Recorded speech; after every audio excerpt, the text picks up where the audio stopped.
Hello दोस्तों, next level English में आपका बहुत बहुत स्वागत है। और आज हम पढ़ेंगे फ्यूचर सिंपल टेंस। देखेंगे उसके रूल्स, उसके स्ट्रक्चर और देखेंगे 5 एग्जांपल्स।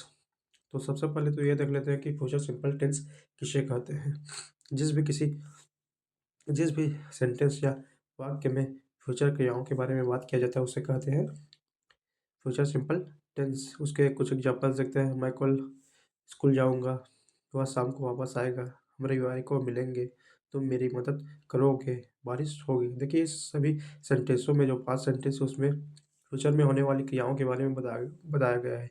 इसमें पहला में है मैं स्कूल जाऊँगा मतलब कल जाऊँगा, भविष्य में जाऊँगा। वह शाम को आएगा मतलब वह भविष्य में आएगा, अभी नहीं शाम को आएगा। शाम और भविष्य में, अभी तो मॉर्निंग या दोपहर है ना। हम रविवार को मिलेंगे, हम रविवार को मिलेंगे मतलब भविष्य में है ये भी। तुम मेरी मदद करोगे मतलब भविष्य है। बारिश होगी मतलब ये भी भविष्य की संभावनाओं के बारे में बता रहे हैं, मतलब बारिश होगी। अब देखते हैं इसके सेंटेंसेस स्ट्रक्चर देख लेते हैं। पहले पहले तो इसमें सब्जेक्ट पहले आता है। पॉजिटिव सेंटेंस में सब्जेक्ट पहले आता है जिसमें he, she, it, I, we, they singular noun plural noun होते हैं। फिर आता है विल जो कि हेल्पिंग वर्ब है। फिर आता है वर्ब, फिर आता है ऑब्जेक्ट। अब देखते हैं इसके examples. I will call you tomorrow, मैं तुम्हें कॉल करूँगी लेकिन टुमारो कल, जो कि भविष्य में है। She will finish her work soon, वह अपना वर्क है जो काम है वह जल्दी ही कंप्लीट कर लेगी, मतलब ये भी भविष्य में है। मतलब सभी जो सेंटेंस है फ्यूचर सिंपल टेंस में वहाँ उसमें भविष्य के बारे में ही बात होगी। They will come to the function, वे फंक्शन में आएंगे। वी विल हेल्प यू मतलब हम लोग तुम्हारी हेल्प करेंगे। He will buy a new phone, वह नया फ़ोन खरीदेगा। अब देखते हैं नेगेटिव नेगेटिव का में सब्जेक्ट पहले आता है जिसमें ही, सी, इट जैसे सब्जेक्ट होते हैं। फिर आता है विल जो कि हेल्पिंग वर्ब है। फिर आता है नॉट, फिर आता है वर्ब, फिर आता है object. I will not eat junk food, मैं जंक फूड नहीं खाऊंगा। और विल और नॉट का शॉर्ट फॉर्म होता है वॉन्ट। विल और नॉट का होता है शॉर्ट फॉर्म वॉन्ट। इसको आप विल और नॉट के जगह पर I won't eat junk food भी बोल सकते हैं। She will not attend the meeting, वह मीटिंग को अटेंड नहीं करेगी। They won't play cricket today, वे लोग क्रिकेट नहीं खेलेंगे आज।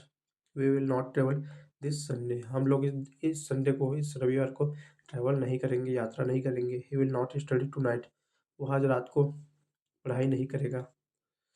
अब देखते हैं इंट्रोगेटिव। इंट्रोगेटिव मतलब होता है प्रश्नवाचक। इसमें आता है विल जो कि हेल्पिंग वर्ब है। फिर आता है सब्जेक्ट, फिर आता है वर्ब, फिर आता है ऑब्जेक्ट। फिर उसके बाद हमेशा प्रश्नवाचक मार्क लगाया जाता है। प्रश्नवाचक जो चिन्ह है ना उसको लगाया जाता है।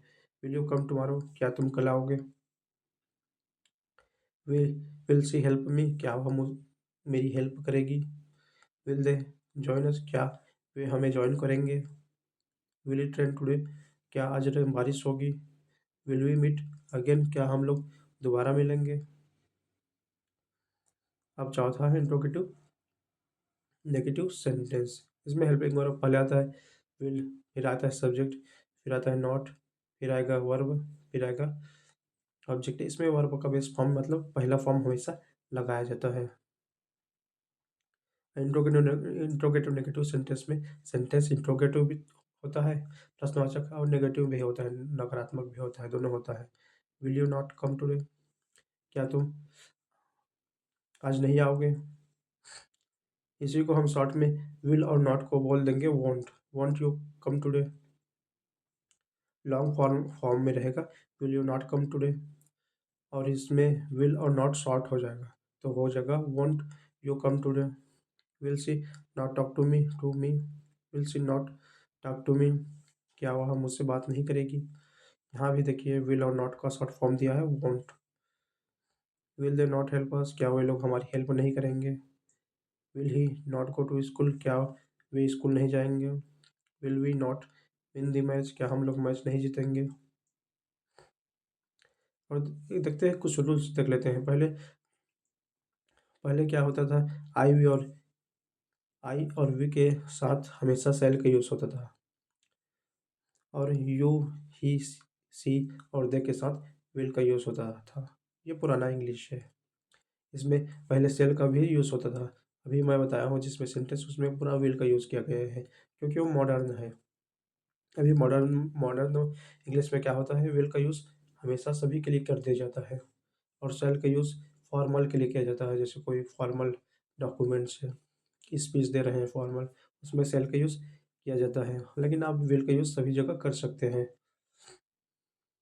अब देखते लेते हैं, एक बार और रिविज़न कर लेते हैं। फ्यूचर से जब भी किसी सेंटेंस में फ्यूचर एक्शन की बात होती है, फ्यूचर क्रिया की बात होती है, भविष्य में की जाने वाली क्रियाओं की बात होती है, उसे बोलते हैं फ्यूचर सिंपल टेंस। इसका स्ट्रक्चर देखते हैं पॉजिटिव का। इसमें सब्जेक्ट पहले आता है, फिर आता है विल, फिर आता है वर्ब, फिर आता है ऑब्जेक्ट। नेगेटिव में सब्जेक्ट पहले आता है, फिर आता है विल, फिर आता है नॉट, फिर आता है वर्ब, फिर आता है ऑब्जेक्ट। इसमें विल और नॉट को शॉर्ट में वॉन्ट बोलते हैं। इंट्रोगेटिव में विल पहले आता है, फिर आता है सब्जेक्ट, फिर आता है वर्ब, फिर आता है ऑब्जेक्ट। इंट्रोगेटिव नेगेटिव में आता है, विल पहले आता है, फिर आएगा सब्जेक्ट, फिर आएगा नॉट, फिर आएगा वर्ब का पहला फॉर्म, फिर आएगा ऑब्जेक्ट। और मॉडर्न रूल क्या है? पहले का रूल्स जैसा कि अभी बताया मैंने कि आई और वी के साथ शैल का यूज़ होता था और यू, ही, शी, दे के साथ विल का यूज़ किया जाता था। लेकिन मॉडर्न इंग्लिश है, जो आधुनिक इंग्लिश है, उसमें विल का यूज सभी जगह किया जाता है, सभी सब्जेक्ट के लिए किया जाता है, कर दिया जाता है। और शैल का यूज़ फॉर्मल के लिए किया जाता है, फॉर्मल डॉक्यूमेंट्स या फॉर्मल सेंटेंसेस में किया जाता है। तो आज के लिए इतना ही था। उम्मीद करता हूँ कि आप लोगों को ये क्लास अच्छी लगी होगी। अगर अच्छी लगी तो प्लीज़ और सेंटेंस बनाइए, फ्यूचर सिंपल टेंस में और सेंटेंस बनाइए, पॉजिटिव में, नेगेटिव में, इंट्रोगेटिव, नेगेटिव में। इससे आज आपकी प्रैक्टिस अच्छी होगी। अगर आपके कोई क्वेश्चन है तो प्लीज़ कमेंट कीजिए, मैं उस पर ज़रूर रिप्लाई दूँगा। तो आज के लिए इतना ही था, मिलेंगे अगले क्लास में, जिससे आप अगर देखते हैं तो आपकी इंग्लिश और नेक्स्ट लेवल पर जाएगी। धन्यवाद।